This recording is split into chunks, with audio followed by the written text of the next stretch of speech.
Okay, so continuing with this week's conversation, now we're talking about the Clean Air Act as passed in 1970 and amended over the subsequent years. So, Clean Air Act.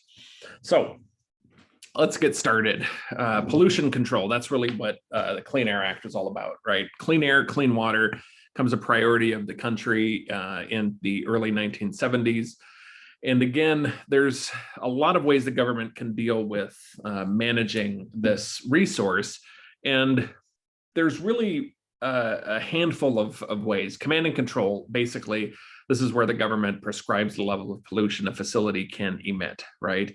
So you're a polluter or you're a source of air pollution, and they say you can permit, we can allow you to put this much stuff of whatever kind into the air, right? Command and control, they tell you what you can do.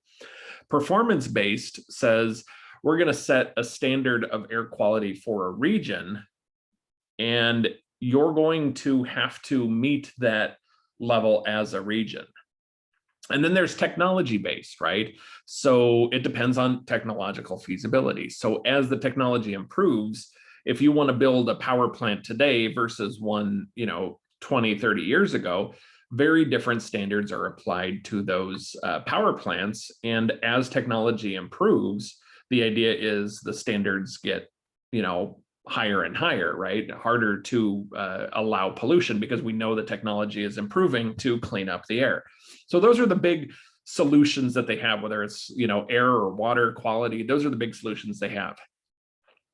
Now, recently, the emphasis has been on using economic incentives, cost benefit analysis, charges, trading of air pollution on an open market, and allowing the private sector economy to kind of manage itself in essence, right? But creating those incentives for people or businesses to do the right thing. So what's the scope of the problem? Well, this is a really old problem. Believe it or not, they've tracked down into ice cores in Greenland and in other areas that, when silver coins became a big issue and these different periods of human, technology, you can see an actual layer of lead in the air that was deposited as far away as Greenland. And they estimate that roughly 4,000 metric tons per year of lead at that time was being put into the air. That's equivalent to 15% of all vehicle emissions in the 20th century. Think about the scope of what we were doing as societies 500 BC to 300 AD, right? We were definitely not in the industrial era. And yet we still had, significant impacts to air quality. This means a couple of things. One, there's no real pristine areas left on the planet. So, get that out of your mind. But the other is that we have been doing, pollution of our air and water and natural resources for a very long period of time. And so recognize that we can have global impacts. In the early United States, we had concerns over air pollution that led to, and we talked about this earlier, separation of objectionable activities, zoning in essence, right? And that increasing use of police powers to prohibit those objectionable or offensive activities. Going back to some of the common law stuff we talked about before, the Clean Air Act actually provides for both private or civil actions and criminal penalties for people who pollute. And if you violate the law, you can face both jail time and some big fines or civil penalties under common law or tort law. Now, a lot of this is based on trespass theory, going back to that, right? It's interference with the right of exclusive possession to lands, right? Pollution is a direct result of an act committed by that defendant, right? That's what pollution really is. You are trespassing into that person's property with your pollutant, albeit maybe invisible particles, as one Supreme Court justice referred to it in a case. Now, there is a limitation that absence of a physical trespass of a being or a person or, an object, right? It's not really that effective. And they realize that, but we still rely on it today as a supplement to what the Clean Air Act does provide. Now, in 1970, Clean Air Act is voted on, and it was one of those times I mentioned earlier that House and Senate voted nearly unanimously to pass this law signed by President Nixon. And President Nixon then creates the Environmental Protection Agency, or EPA as we know it today, because you created both the Clean Air Act and the Clean Water Act a couple years later in 1972, and you needed a federal agency to be in charge of this thing, right? And enacting this law. So the EPA is created. It evaluates air pollutants and emissions, and its charge under the law is as necessary to protect public health and the environment and to regulate pollutants which may be anticipated to endanger public health. Now, it's important to note that we at no point refer to the environment, right? This is a public health law. It's not an environmental protection law. It is purely based on public health, which means when you look at a pollutant that's listed under this Clean Air Act, there has to be a connection from that pollutant to some impact to human health. And it has to be reasonably made by available science, right? In fact, public health as a focus is noted 23 times in the Clean Air Act Amendment of 1970. And the legislative mandate generally regards this as the launching point of modern air quality science, right? This was a huge deal at the time. So air quality in the US had dramatically improved since 1970 after its mandate, right? It's not just about public health. There are environmental benefits, but again, the law very specifically doesn't talk about that stuff. It very specifically talks purely about public health. It's a concept that involves taking monitoring data from a variety of sources and these agencies who are responsible for collecting this information and translating into something that's meaningful and that can inform the EPA and the public and that, monitoring station and jurisdiction of what the air quality is at that place and at, that time. And it allows for a lot of really good data collection. So we really understand the impacts that a lot of criteria pollutants, as we call them, have on human health. Now, there is a need to optimize not only the data needed, but also the delivery and translation of that data, especially in the context of wildfires, right? Now, specifically, the EPA and under this law doesn't address wildfires directly. However, there are some opportunities for wildfires and urban interface fires to be addressed by the Clean Air Act. Now, how do they do this under the law?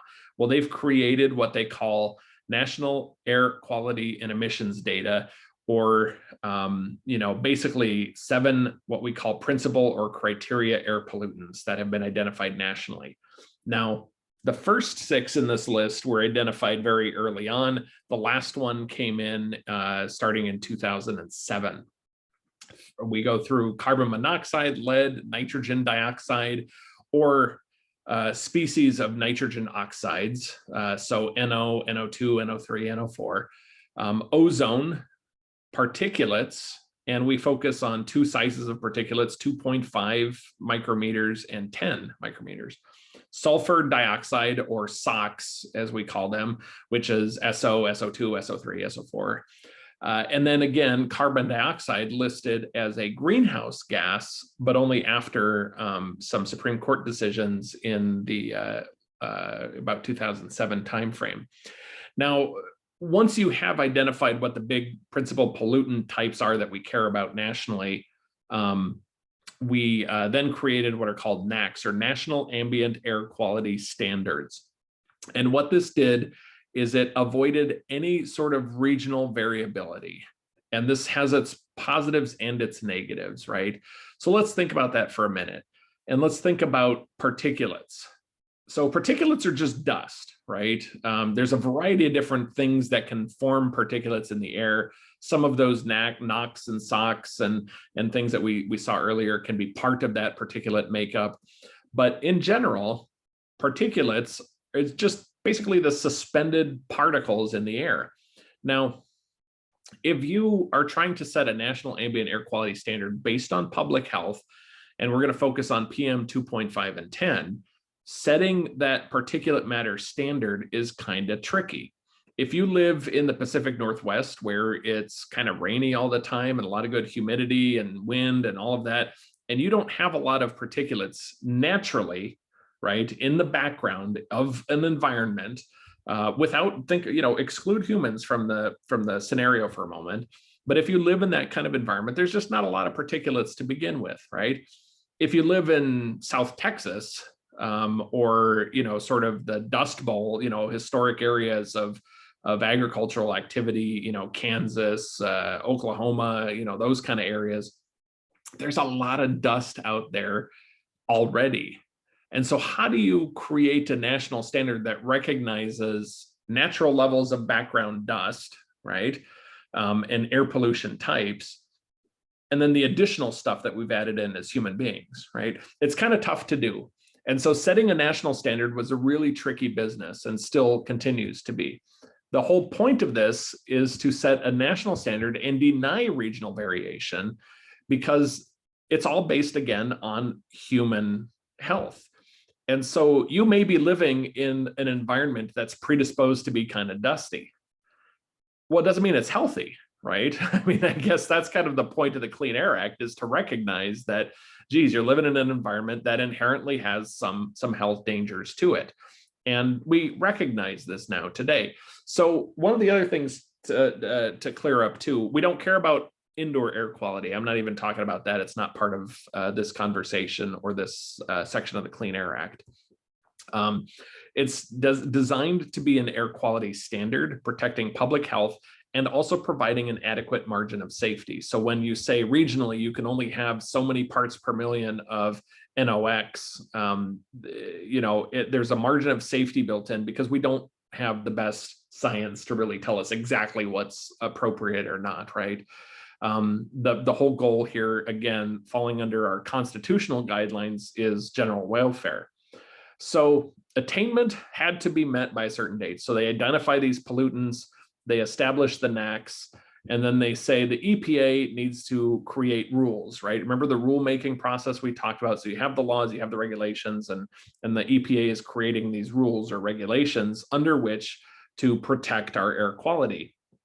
And so in order to evaluate the air quality for a particular substance, you have to know the nature and severity of the health effects associated with that substance, the types of health evidence available to you, the nature and extent of uncertainty, right? We don't understand this stuff perfectly by far, and the size and nature of the population that is sensitive and at risk. And then every 5 years, they review these standards, or they're supposed to. Now, I'll go through each one of these individually. Ozone, or O3, is natural in the stratosphere. It protects us against UV light, right? But that's way, way high up.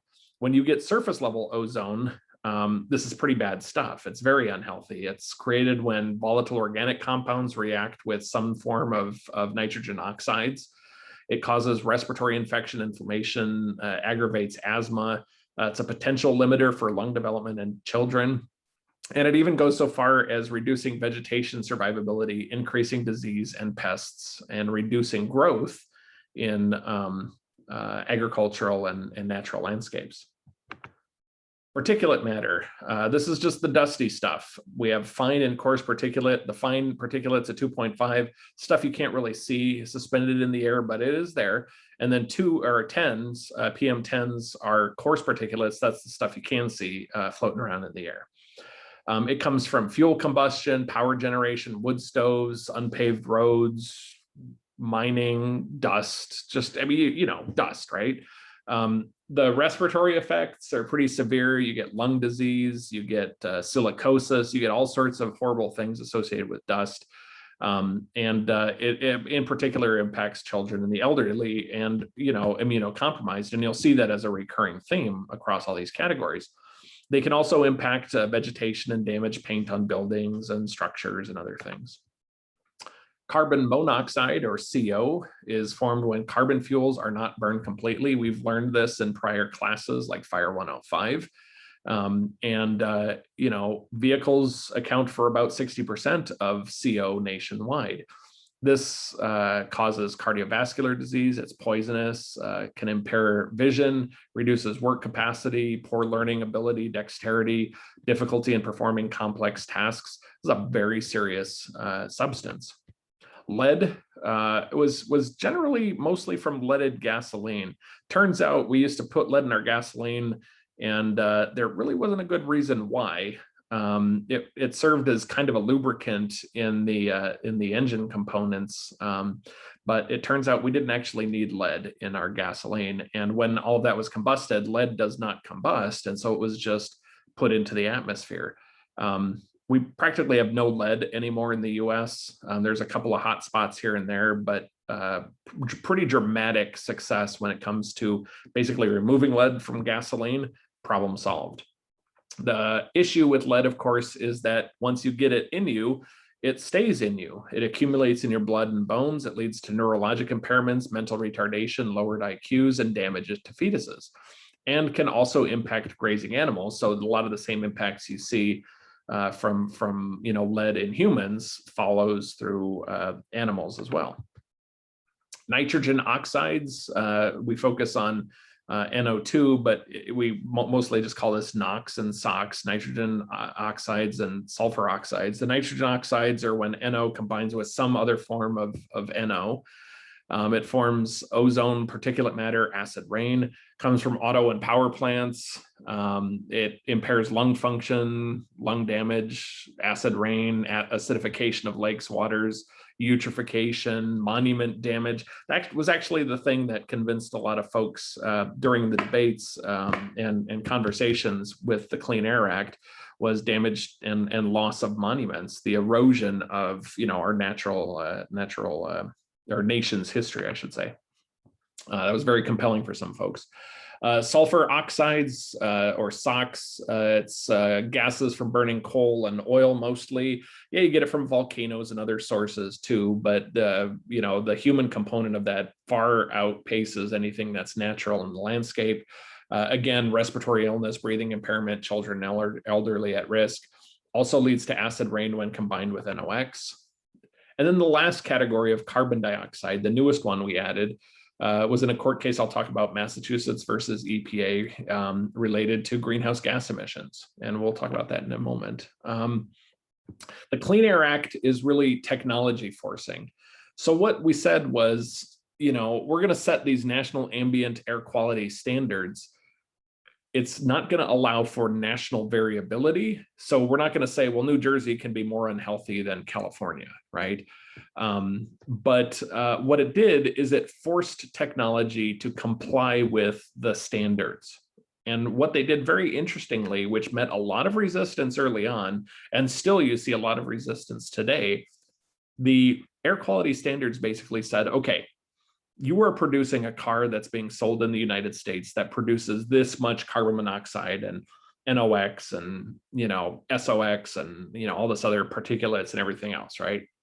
So the idea here was, we don't want you producing that kind of car in the United States anymore. So if you want to continue producing vehicles, then in 5 years, you're going to have to meet a standard for your vehicle emissions that is better than what you have today. Kind of an interesting concept when you think about it. And of course, it was met with all sorts of challenges early on, and court cases and lawsuits and everything else. But ultimately, the Supreme Court said, no, this is totally within the purview of the EPA and the federal government to do this.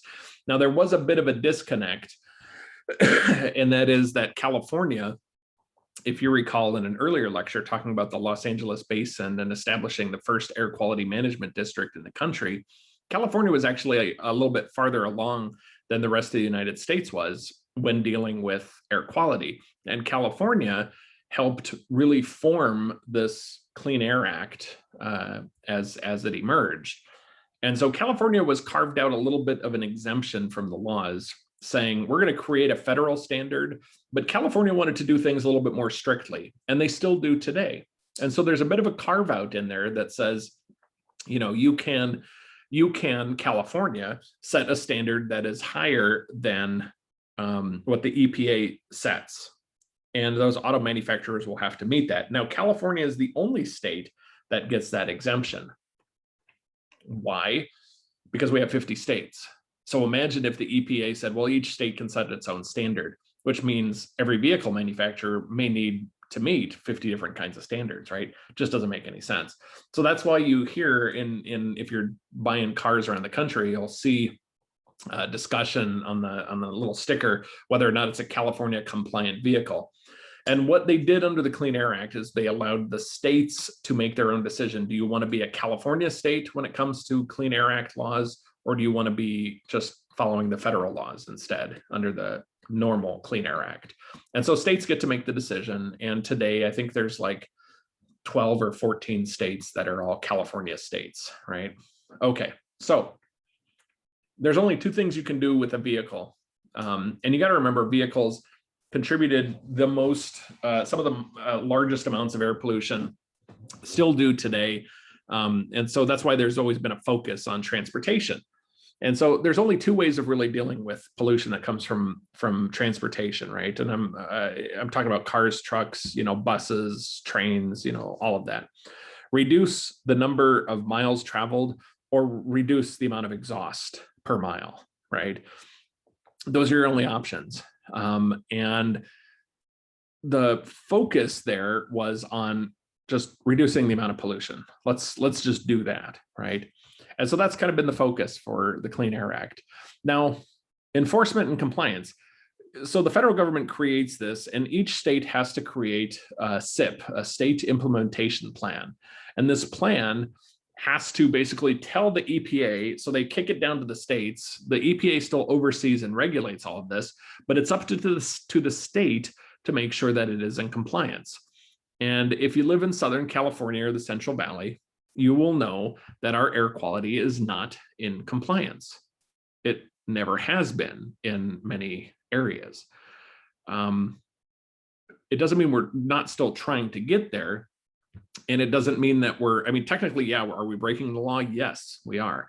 But we have to show through our state implementation plan progress toward trying to improve that air quality, right? And so states have to put together a SIP, and the EPA and the federal government can disapprove them. And if they don't think the state is making sufficient progress in some respect toward meeting their targeted goals and reducing overall air pollution, especially in areas like Riverside or Los Angeles counties, then the states can come in and they apply what's called a FIP, a federal implementation plan. And nobody wants that, because those FIPs are really severe documents, right? They're really ratchet down on what can be polluted and why. And so every state struggles to try and meet its obligations under the Clean Air Act.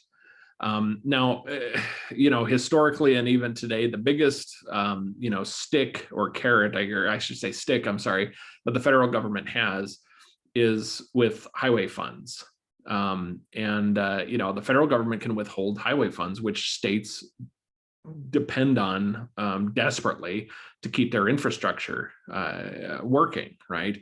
And so the federal government will use that as a lever sometimes to say, now you have to be in compliance, you have to do things right. I know it's hard, but if you don't do this, we'll just start pulling your funds, right? Now, they haven't really done that, but that's also the way the federal government got the drinking age pushed to 21 as well, right? They just said, look, we've got the data. We think this is the important thing to do. And if you want to keep getting federal funds, you as a state will change that drinking age as well, right? So, anytime there's a new source that creates a pollution type, a power plant or whatever, they have what are called new source performance standards. And it says basically on a national basis, again, each category of industry has to meet these standards of control. And you shall meet those standards if you're going to build a manufacturing plant or a processing plant or whatever it is. Now, this is focused on stationary sources, not vehicles anymore, right? So we've got the vehicle stuff, and now we have stationary sources. And NSPS focuses on those stationary sources. And it's interesting because there's basically three kinds of sources that they consider. There's a new source, which is a new facility or a modified facility that increases or adds a new pollutant, right? There's a source, which is just any source, building, structure, facility, or installation, which emits or may emit. And that's that bubble concept that we talked about earlier, right? So a power plant or a facility can kind of throw a bubble around all of its operations, and it doesn't have to deal with each smokestack basically individually, right? It can do it in whole.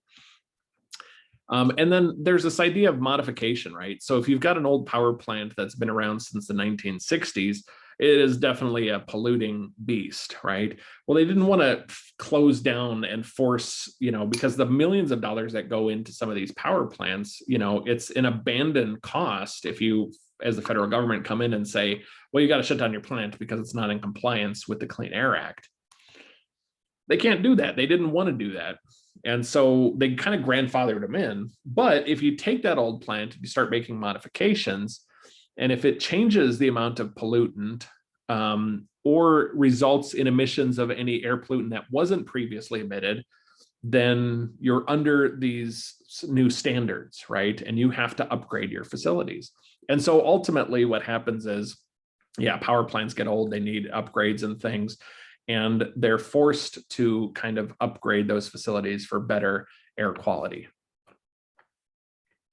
Hazardous air pollutants are another category. So you've got your transportation, you've got your stationary sources, and I listed out the major categories of pollutants: the NOx, the SOx, the ozone, the lead, the CO, the CO2, PM.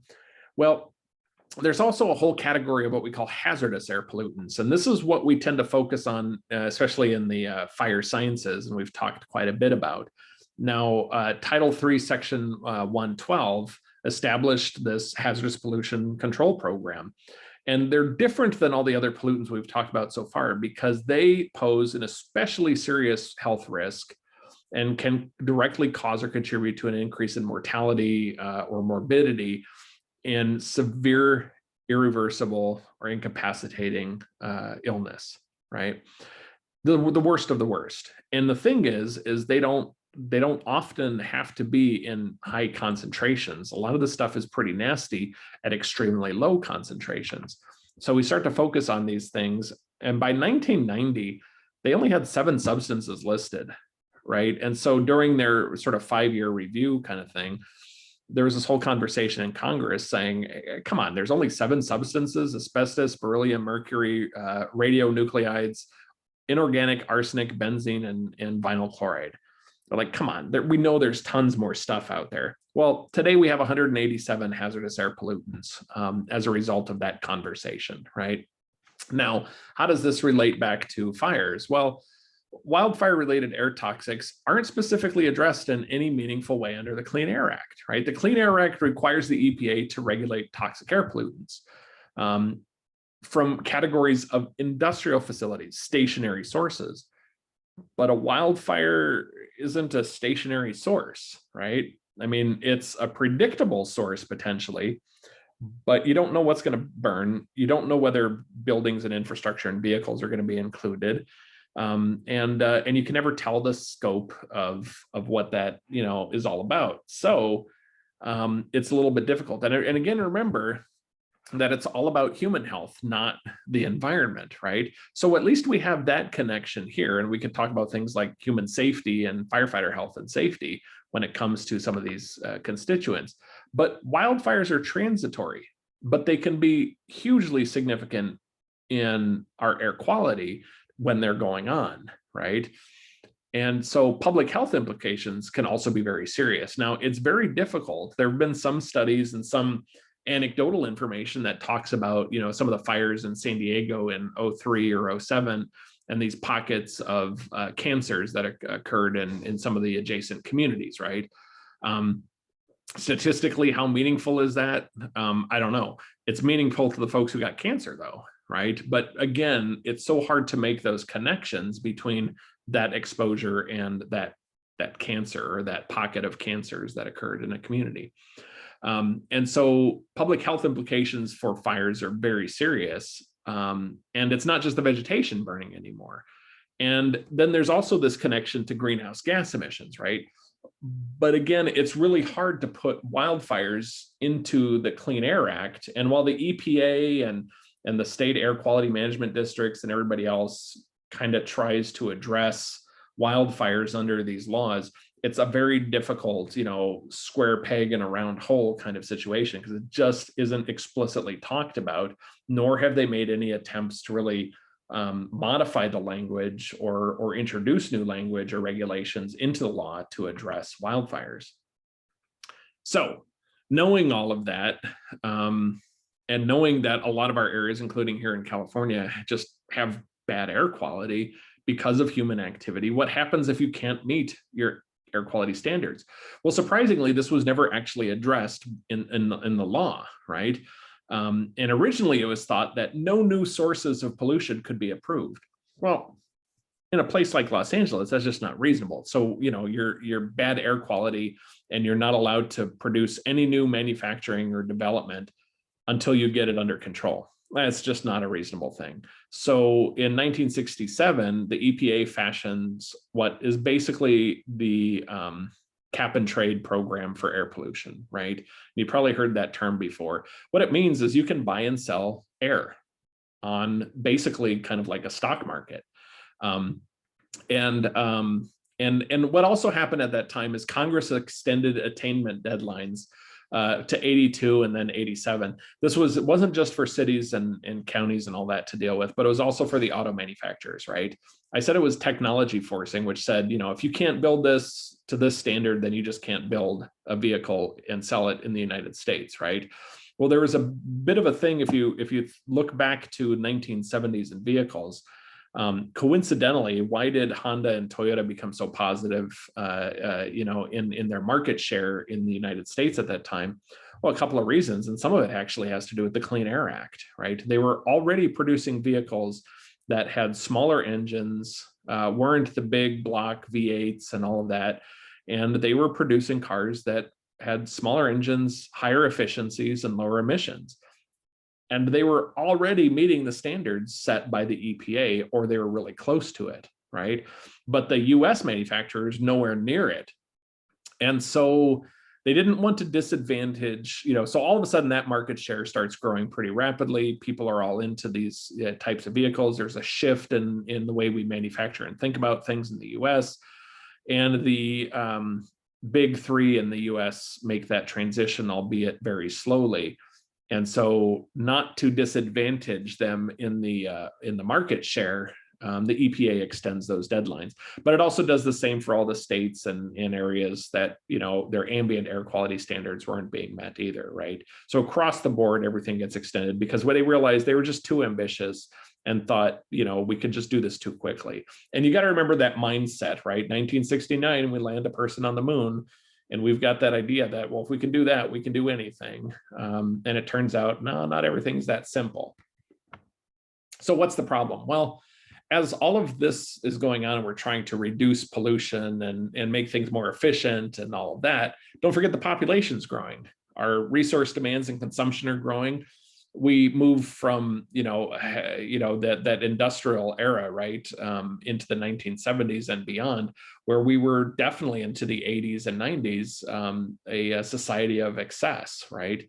And so that was part of the issue that we're trying to keep up with. And how do you stay in compliance or meet compliance while the population is growing and you're putting more and more vehicles and manufacturing everything on the ground? The other thing is there was just bad science behind this and creating all the models, and they had unjustified assumptions and a poor understanding of how all of this stuff works. And again, you have to be able to connect that pollutant to a health effect. And they were a little lax about it when they first started the programs. But as they started ratcheting up the requirements on power plants and other things, they started getting pushback saying, hey, you don't have the science to justify that standard, right? So a lot of interesting challenges in the courts over this. And each administration, as they come in, have a different perspective of what the Clean Air Act does or does not do. Technology is always behind the curve. Control measures are often not enforced. It's hard to do rigorous monitoring.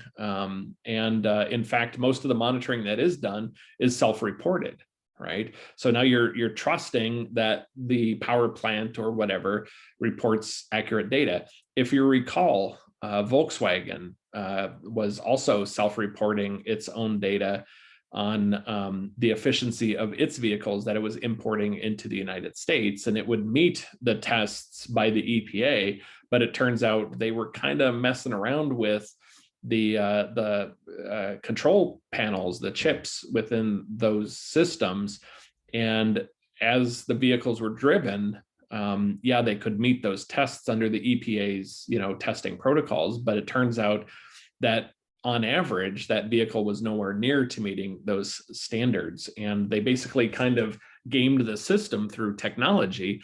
And as a result, all of those vehicles were taken off. It wasn't just a recall, where you swap out a part or provide an upgrade. Literally every one of those vehicles had to be bought back by Volkswagen, and the federal government collected hundreds of millions of dollars in penalties from them. It's a huge hit. And so control measures and self-reporting, there are still a lot of issues under the Clean Air Act.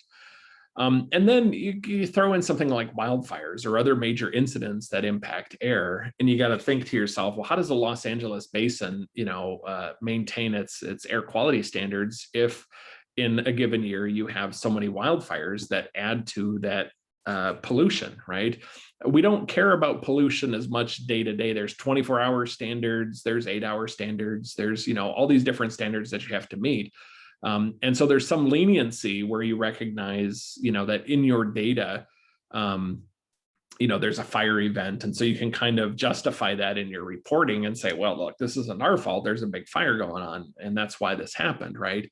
But, if fire is a normal part of your landscape, and if you've got these inversions that last for days or weeks or months, this is difficult to deal with from an air quality perspective. And then, of course, the question is, well, if this is an event that's, being caused by humans, mostly 95% of those fires are caused by humans, how do we deal with wildfires under the Clean Air Act?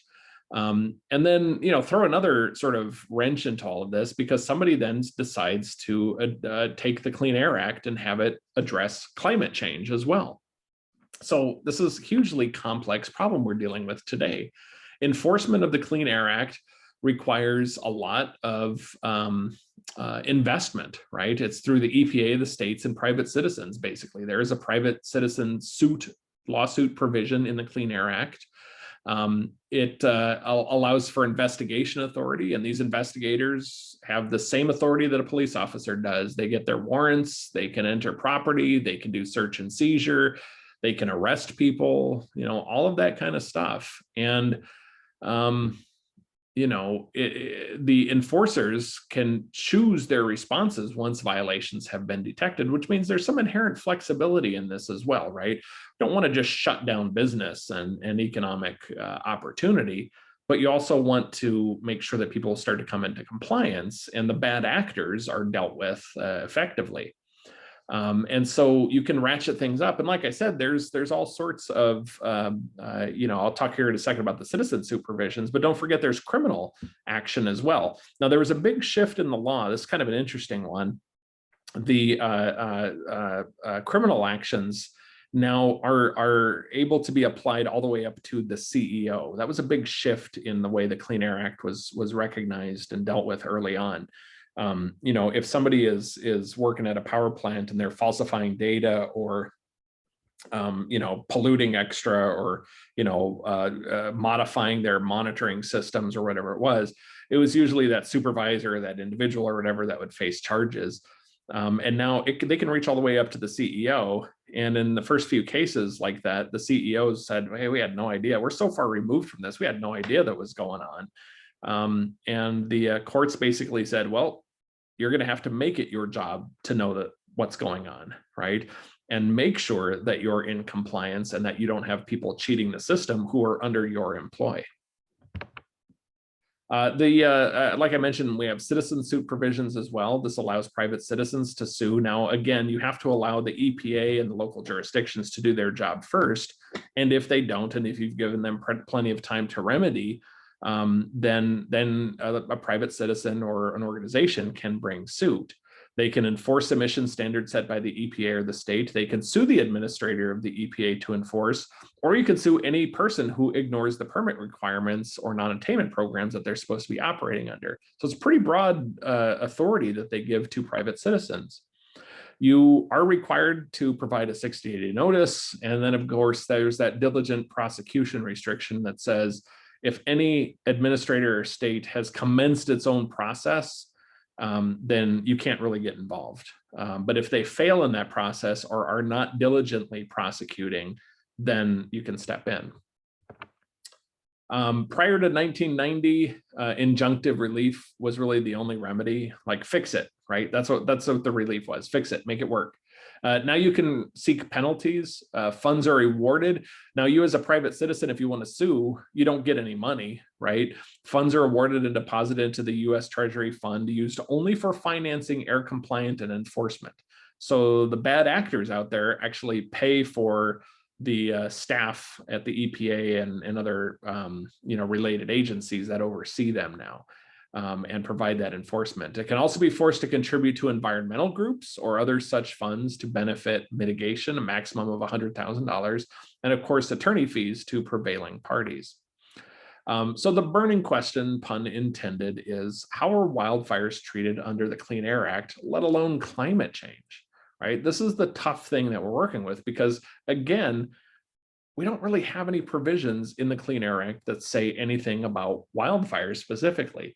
And now we throw in this other layer of climate change into the mix, and we say, now we're going to regulate carbon dioxide as a greenhouse gas. And we know that through combustion of our forests and rangeland areas and chaparral and all that, massive amounts of carbon dioxide are released.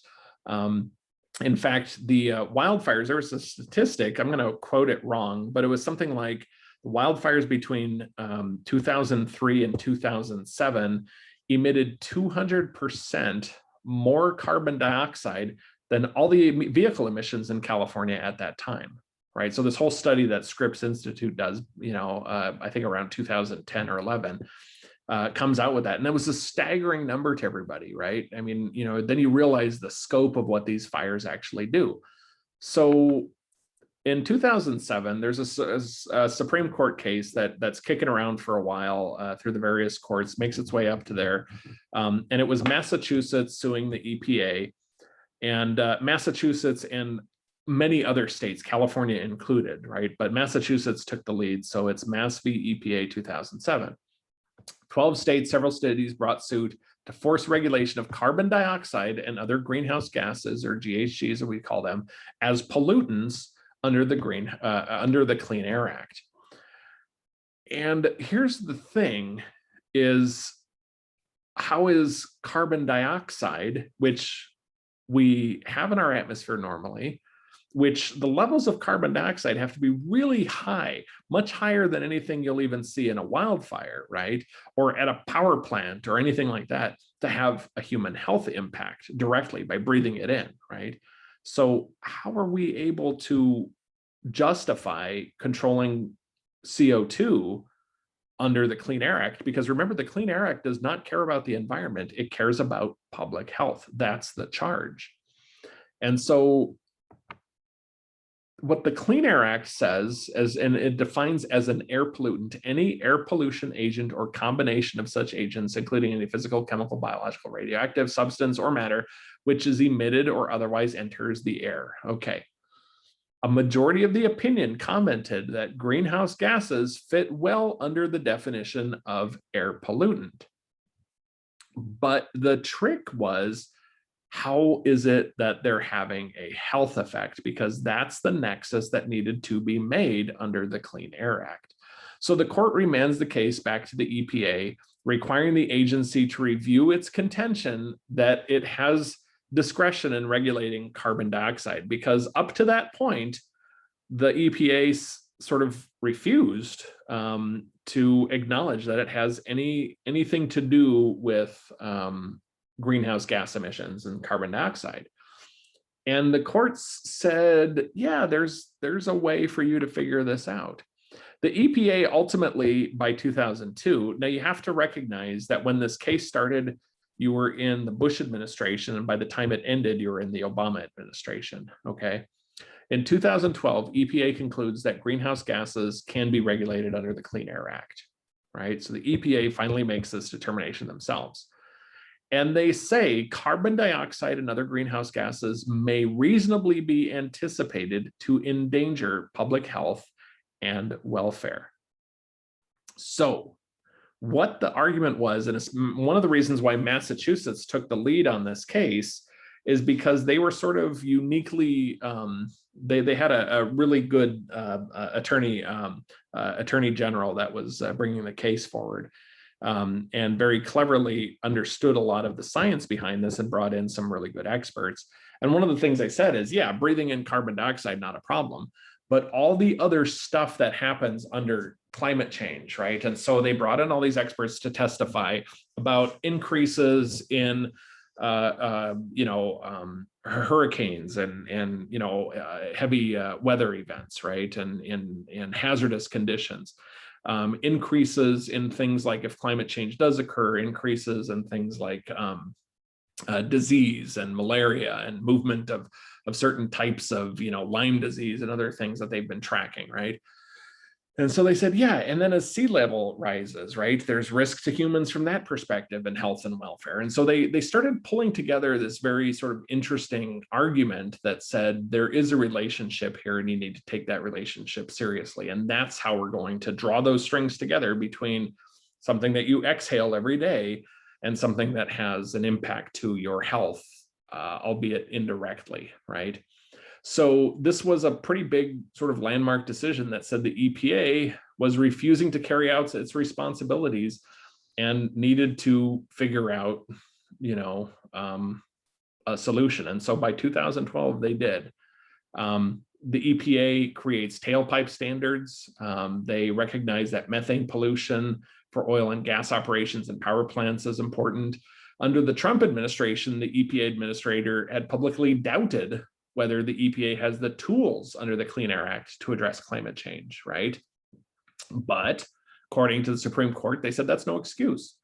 Massachusetts versus EPA, that decision prohibited the EPA from touting some residual uncertainty, they said, about climate science as an excuse for inaction.